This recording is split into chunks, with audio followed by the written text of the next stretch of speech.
Let's open this with a discussion of leaders and managers. How are they different?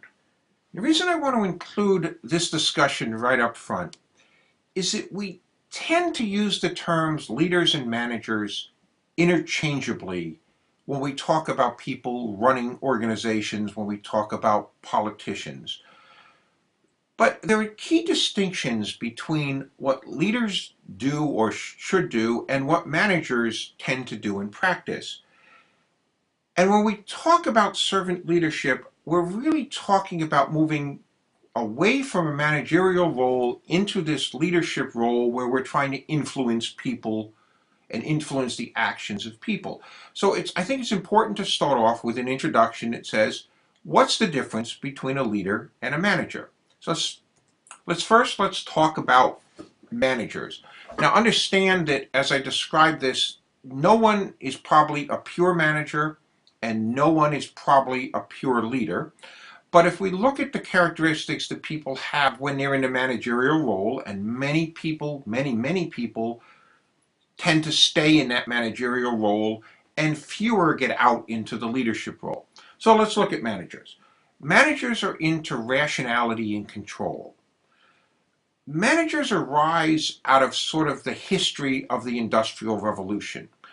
Um, Earlier, people were all working on the farm. There wasn't much need for centralized control. As they came into the factories, they left their farms, moved to the cities to begin working in the mills and other factories. There was this need for control. So a manager is appointed, and a senior manager is appointed all the way up to the president and the owner of the company. But the manager's role was to get the people, if you will, moving in the same direction, get everyone contributing so that our assembly line worked in our factory. So the managers are focused on activities that lead to outcomes. So the goals and activities that the manager focuses on are out of necessity rather than desire. They're designed to get from point A to point B. When a problem arises, the manager looks at it and says, what problem do we need to solve and how can I solve this problem quickly so we can get to a solution? So as such, they act to limit choices. If a problem arises, they look for the most expedient solution, the most expedient choice of action to get to a solution, even if it's not perhaps the best long-term solution. Managers also tend to seek order and control. They don't want chaos in the factory. They want order and control. They don't want chaos in the workplace. They seek order and control. They tend to relate to people based on what that person's role is. Are they a line worker in the factory? They get related to in one way, or the owner of the company, they would be related to in another way. But the manager sees the entire process, the people in the process in relation to their role in the process. And the manager's role is basically to dispose of problems, to keep things moving. And they may dispose of many problems before the problem is even fully understood.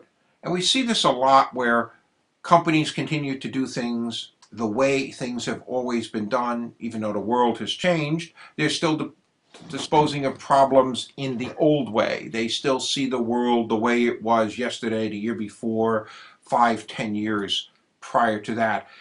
They don't take the time, they're not given the time as managers to fully understand and analyze what the problems are. They take action out of necessity rather than out of perhaps where they ideally would like to be. So how do managers work? Well, they focus on procedure and process, not necessarily on substance. They're interested in moving the process along. They tend to communicate using signals, using managerial language. They're not putting out messages of come follow me, this is the way we should do things. They're sending signals that if you don't do things, you won't work here anymore. Managers very often also play for time. They're hoping the problem will resolve itself. Managers, as they're into their careers, tend to, they don't take a 5 or 10 year horizon. They take a horizon until I retire type horizon.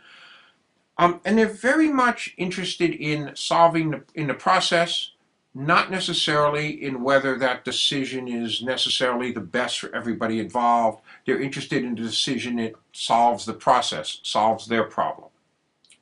Now let me contrast that with a pure leader.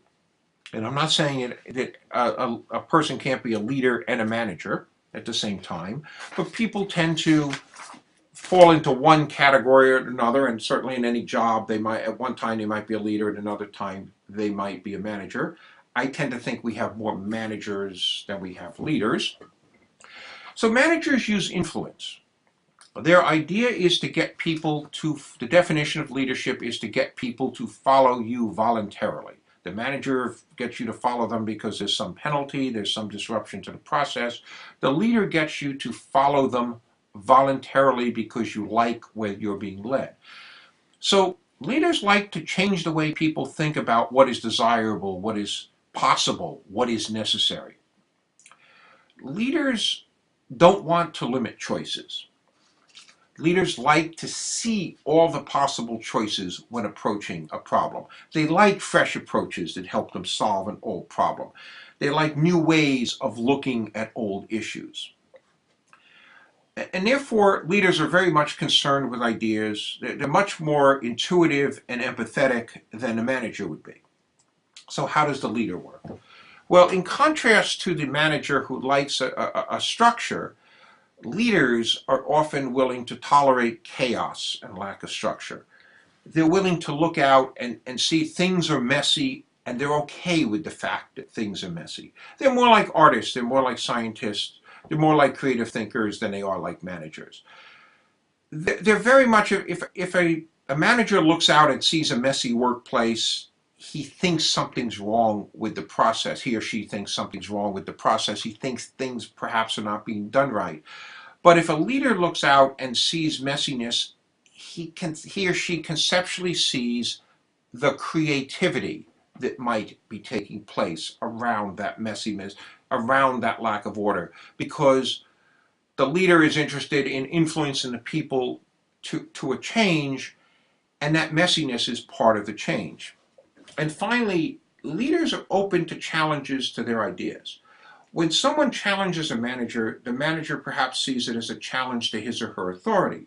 But when someone challenges a leader, the leader sees it only as a challenge to their ideas. They do not see it as a challenge to their authority, assuming you're in a position of authority. And that's a critical part. So leaders are much more willing to tolerate the chaos, and they're much more willing to receive the ideas. They're not worried about their stature, their position. They're interested in influencing people in the direction they want to go. They're influencing people to follow them willingly. So keep this discussion of what a leader and what a manager is as we progress through our discussions of servant leadership.